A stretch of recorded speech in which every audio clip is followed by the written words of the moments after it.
So my name's Jason Lueken, for the ones that don't know me. I manage our precision ag department here at Superior Ag. We've also got Joe Rickard with Winfield. He is the crop protection product manager. As you walk by the stand or the sign out here, you saw. So we're going to talk to you a little bit about biologicals, fact or fiction. So there's a lot of buzz out there in the industry about biologicals. We want to give you some things to kind of think about if you're considering biologicals on your operation. So with that, Joe. Thanks, Jason. So as we go through this talk here, Jason kind of kicked it off here itself. This is kind of the new frontier for agriculture, right? It's the Wild West, an unregulated part of the market here itself that's really, really unregulated at the end of the day. One of the things that we try to do at Winfield United is really bring some semblance to this, bring some fact, for lack of a better term, to this area of biologicals and give a little bit of truth. One area that we've done in this way here is our biological testing platform. So we started this in 2021. From to this year here right now, we've tested 74 different products within our answer plot system, under different environments, holistic systems as we put these through. 56 different companies has been part of this. And out of those, right now to this day, out of those 74 products, we've commercialized 8. So if you think about this, out of every 10 products, close to every 10 products that we test, we have one that we can end up in market at the end of the day. We end up and look at this as a way to help kind of weed through some of it for the co-ops itself, a Superior that we work with. We look at them strategically from agronomics, economics, and how do they fit in the portfolio within what we're actually doing within our lineup and what Superior's doing. How many of you guys have seen this slide before? Yeah, it kind of chuckled. It looks like an eye chart, for lack of a better term. Anybody have any idea on how many companies are on this chart? A lot. I haven't taken the time to count, but there's a lot. Okay? You take a look, Winfield United is on this chart right here with our growth regulator product. And we'll talk a little bit about the Ascend product, maybe that you've heard of in the past. But you'll also see some basic manufacturers on here. Syngenta, Corteva, Bayer are also on this. As you look at this piece, there's a lot that aren't on here, from small mom and pop pop-ups that just come that are looking for market access at the end of the day. They're looking to hitch their wagon to a Superior, to a Winfield United, to some sort of distributor as we go through to gain market access. As you take a look at a couple of the other companies, any of you guys heard of a company called Vallegro before? Okay, Todd, you're shaking your head, yeah, right? This is actually an Italian-based company. Does this company still exist? Nope. Sam, you're shaking your head. No, it doesn't. So where did it go? This company right here, Syngenta.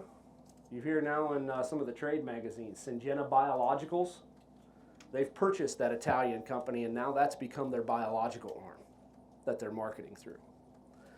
How about a company named Stoller?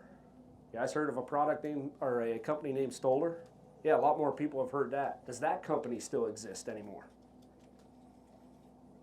Maybe don't know. It doesn't. You guys heard of Corteva, right? Corteva bought that company here about a year and a half ago, and that's now their part of their biological arm that they're running with.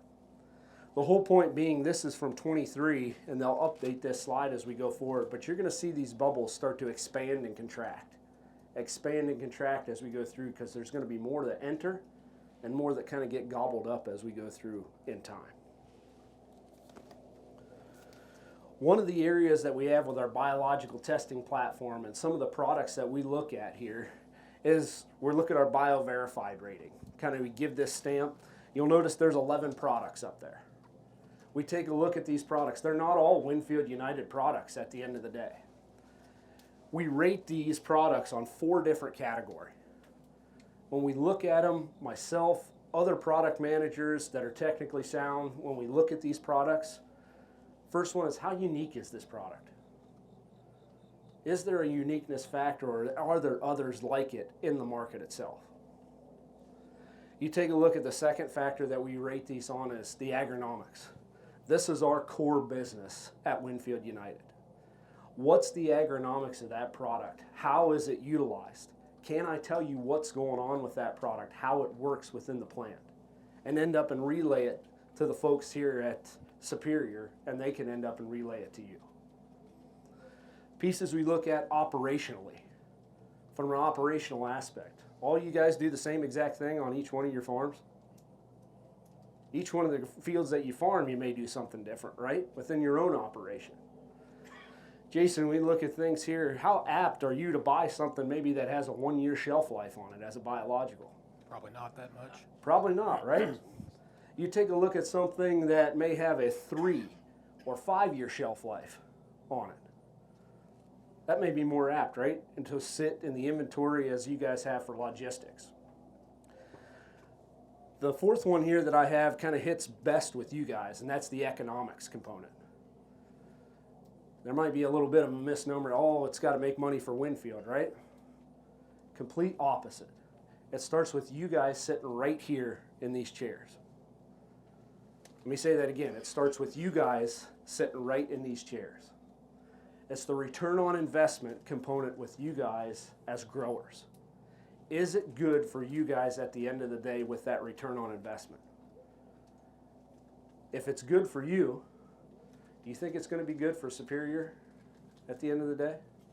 You guys shake your head, yeah. And in turn, take that one step further. If it's good for you guys, if it's good for Superior, ultimately at the end of the day, it's going to be good for Winfield United. It's a win-win-win situation. Okay?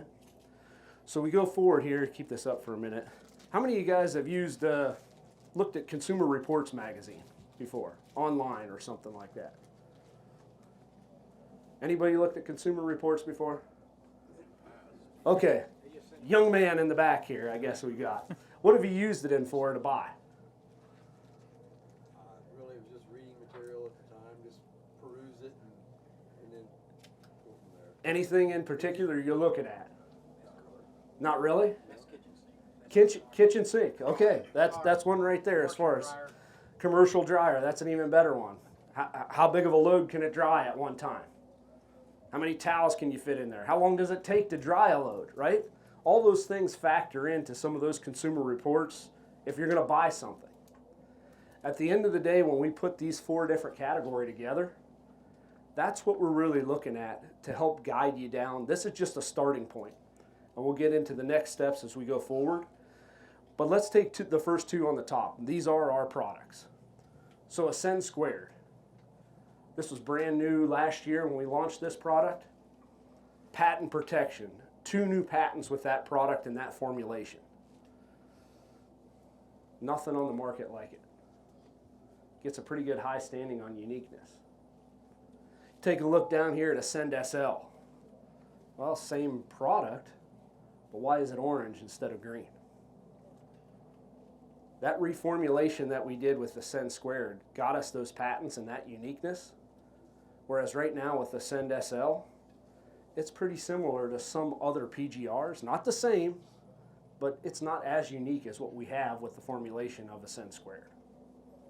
Okay? And we kind of go through that as we go through these 4. So in a nutshell, what's Ascend Square better than the other?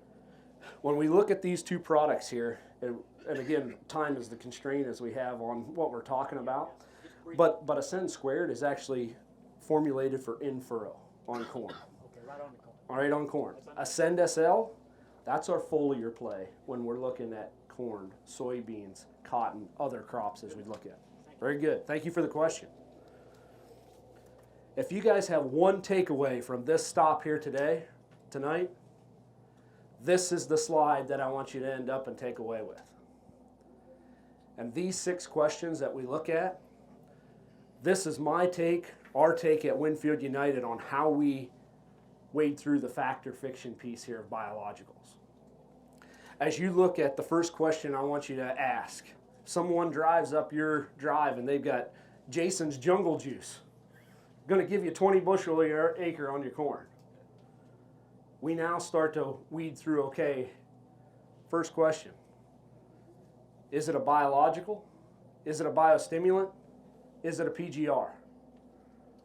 Anybody tell me the difference, what the difference is between a biological and a biostimulant?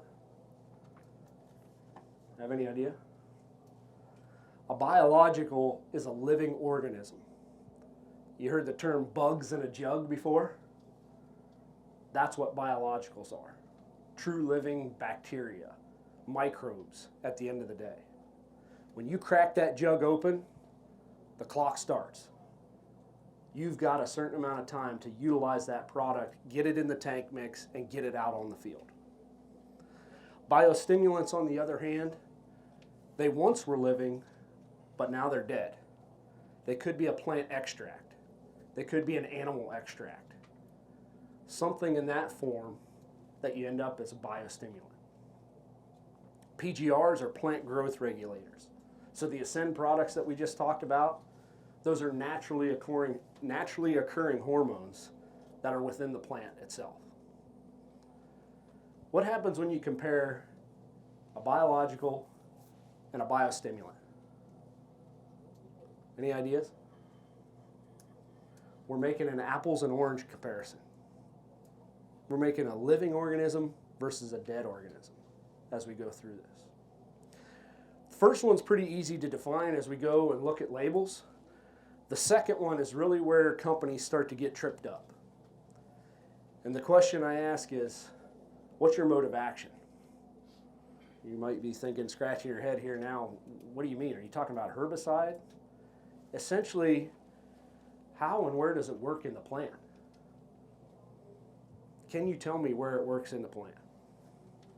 True story here, I met with a company that we were looking to do business with here. Started off, asked them that first question, it's a biological. I get to this second question. Well, I can't tell you that.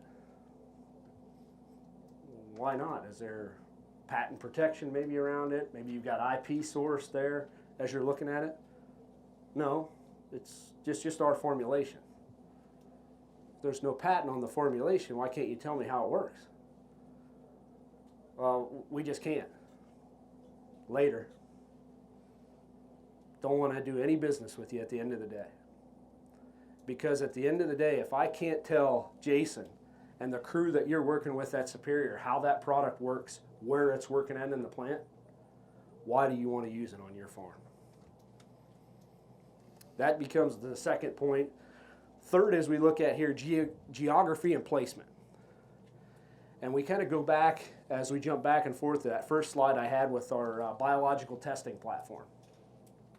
Guys have any idea on what we're looking at for a win percentage, or what maybe that minimum might be for a win percentage might be? You guys as growers want 100% win rate, right? You want it to work every time, all the time, right? I get it. Any idea on our win percentage, what we want to see? Over half? Yeah, you're right. 60% is what I'm looking at. And you might be thinking, 60%? That's a D average, Joe. D's get degrees, fellas. In all sense of the words, as we look at, if I can pull a 60% average now, or a 60% win rate out, I can now start to run a meta-analysis. Meaning, where can I see this? Does it work better in the Eastern Corn Belt? Does it work better in the Western Corn Belt? Jason will talk to you here about some nitrogen applications and nitrogen use efficiency products. Do we see it better when growers use 1 or 1.1 pounds of N versus growers that use maybe a 0.8 nitrogen use efficiency per bushel of corn that they're utilizing? Those are things that we break down as we look at. Fifth here is we want to link up the limitations. Limitations being what's going on plant physiologically in that plant, or what that product's going to do. Environmentally. This is the one that I really hit on here right now is, you guys think about when your corn crop was this year, V5 to V8 time frame. What type of environment did you have when that corn was growing? Was it hot and dry this year? Mm-hmm. Hot and dry this year, Jason, on what we're looking at? Absolutely. So if we take a look at operationally here, you got the opportunity to make an early post application. We're hot and dry around that V5 to V8. Jason, is there something we can use on that bio-verified list that we're looking at maybe for hot, dry, stress mitigation? We had the Voyagrow stress mitigator. Voyagrow, right? Right at that time frame that we look at. Different areas, different time frames on when and what's going on itself. Finally, you look here at this, what I term VT+. What's the disease flavor of choice for you guys in this end of the world that you fight? Tar spot's one, but there's another one that I'm thinking of for you guys here in the south. Say again? Not so much gray leaf spot. Southern rust, right? Southern rust you guys fight, it's pretty detrimental when you get it in the crop. You mentioned tar spot. Tar spot's southern rust big bad brother. And why do I say that? Because it overwinters. Southern rust does not as we go forward. So are there, with some of these detrimental diseases that we look at, are there opportunities that we can add into maybe multi-application fungicides as we go through? Finally, you look at, does it have data to support it? And a lot of these small mom and pops, we don't see a whole lot of data to help support some of these products. Excuse me. Yes? I think Ed's probably already caught it, but some speakers do this on purpose. Where's number 4? I missed it. Oh, the first guy. That's a good point out right there. And even on the video here that we got on it. Look. So there's 5, I guess I should say, at the end of the day. I So thought maybe you did that on purpose. no, I didn't. Thank you for pointing that out. I gave this talk here all week last week, Todd, here, and didn't even point it out on stuff. But Ed knows how. good catch. Good catch. The one thing that I want to leave with you guys here with is our Dash product here. This is a new product that we end up and I've just come out with. So Dash PBC is our planter box for corn and Dash planter box for soybeans at the end of the day. How many of you guys buy an 80-20 talc replacement put in at the Deere dealership, Case dealership, Precision? You guys buy some of that? Use both. Use both, right? Be different brands. When you take a look at this product here, this is actually has a soybean-based lubricant in it. And as you go forward, you can take a look here, kind of showcase. This is actually what that talc and graphite look like, that 80-20 mix. You see kind of that dark color, right? Stains a lot of things, gray color. Here's what that Dash product looks like. Very clean on what you're looking at. We'll have the data as it comes out to Superior here to have flowability, plantability, as it goes through finger meters, vacuum meters, things of that nature to give you that result. Also, there's a one-pager up here if you guys want to take a look at it as you walk to the next stop to really see the dust-off piece of what you have. So from a flowability aid and also a biological component itself. 8 different microbes in this that we have that we're going to end up and utilize. And at the end of the day, you'll notice that there's amino acid in there. Why would we put amino acid in this product? That's the food source to start with the microbes on both of those. Okay? Somebody's going to use the word inoculant. On the soybean product, there's nothing. No, nope. When you look at, there's actually some bradyrhizobium in here, but that's more of an end fixer than what you would have for an inoculant piece. I'd still want you to end up and utilize an So inoculant it's there. not time-stamped. No, what you're going to have here with this product here, from an operational, it'll fit into our bio-verified as we come up and reevaluate. You have a 4-year shelf life on this product here itself. Okay. Jason, you've got some data here from what you guys have seen. Sure. Does anyone have any questions for Joe? Okay. So, he did a real nice job talking about the Winfield Bio Verified program. So, we get a lot of manufacturers coming through our door, and they've got data from Illinois, from Iowa, from the Dakotas. But, Craig, you want to make sure this stuff works on your farm, right? So that's why whenever we start looking at some of these products, we run them through our innovator trials. So I want to share with you guys a few biologicals that we've tested in our innovator trials. We've had some wins, we've had some that didn't really work. So, probably the moral of the story here is, if you're going to start using biologicals, make sure you're testing them. So, first one we've got here, you all should recognize, it's the Pivot Bio Proven N40. You can't listen to a ag show or on TV or on the radio and not hear an advertisement for it. So a couple years ago, we did some trials. We had 20 trials out on this product. About a 45% win rate. So, we kind of lost more than we won. When you look at the overall yield, we were at a negative 0.3 overall as far as that product. So we couldn't get it to work here in the counties that we represent in southern Indiana. Some of their data may show that other areas of the country it does work, but we just couldn't get it to work here. We also looked at this Utrisha N product. So this is a biological from Corteva. And when we looked at it on corn, we did 25 different trials. Again, almost a 50% win rate. So still probably not where I would like to see it on a win rate, but we did have a little bit of a yield increase. Again, at 0.7 bushel yield increase, I was hoping for more. So, probably not the product of choice to use on corn. We looked at it also on soybeans, so not quite as many trials, but when we looked at it on soybeans, 16 different trials out there, we had an 88% win rate, so that's really good. Joe said we're kind of, that threshold is kind of that 60, that's well above that. And 2 bushel yield increase. So some guys are like, well, 2 bushel on soybeans, that's not a whole lot. Well, put whatever the price of soybeans is in front of that number and multiply it, you've got enough to at least pay for it, okay? So did see a nice little response to Utrisha N on the soybeans. Now, we had a few guys that were growing wheat, and they're like, can we try this on wheat? And, we don't grow a lot of wheat in southern Indiana, but, there's a fair amount out there. And a lot of guys that are growing wheat now are intensively managing it. So they're looking for the next thing to help really increase those bushels on wheat. So we didn't have a whole lot of trials out, but when we tried it on wheat, it worked every single time. And we saw over 7 bushel yield increase. So most of the guys that we've got now that are intensively managing their wheat are using this Utrisha N product. So if it's something you're not using and you're trying to grow more bushels of wheat, definitely talk to your Superior Ag sales representative. And then lastly, the new one that we started looking at this year is the farm grade brand of products. So you maybe heard us talk about Exponent or Nitros. So these products came to us. Rickard's team in Idaho used this product a lot, or this host of products. They've had a lot of success with it.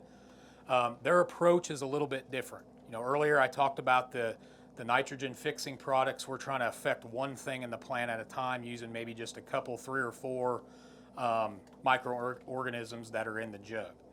Their approach is different. They've got more of a shotgun approach. They're trying to affect multiple things in the plant at the same time, and they're doing it with 24, 25 different microbes in the jug, right? So they're not just targeting one thing, they're targeting multiple things. So if something like this interests you, please get with myself, your sales agronomist. We can help you, set up some trials for next year, because we definitely need to, this is a different approach than what a lot of the industry is doing. So, this might be the next big thing. Some guys are very skeptical of microbes. Some guys are like, I think these things are going to work. I think as we go into the future, this is going to be kind of the new frontier, but we've kind of got to weed through some of these ones that may or may not work. To kind of summarize what Joe said earlier, if you've got a guy that pulls up your driveway and he's trying to sell you a microbe and he can't tell you what it does or how it does it in the plant, you need to politely tell him to get back in his truck and drive back out the driveway, right? Be very skeptical of those guys. And again, like I said earlier, if you're gonna implement some biologicals on your farm, don't go mass acres, right? Don't just cover every acre. Do some trials, prove to yourself that these things are going to work, because what I don't want you to do is make that investment and then have a failure, right? So, any questions? We're getting the hook. Yeah. Like on those dash products, Jason, is that something you have to really be careful about how you mix it in the seed, with the seed? So, not exactly. I mean, you want to kind of mix it up in the seed box, but it's not going to be as precise as going out and doing like a seed treatment, right?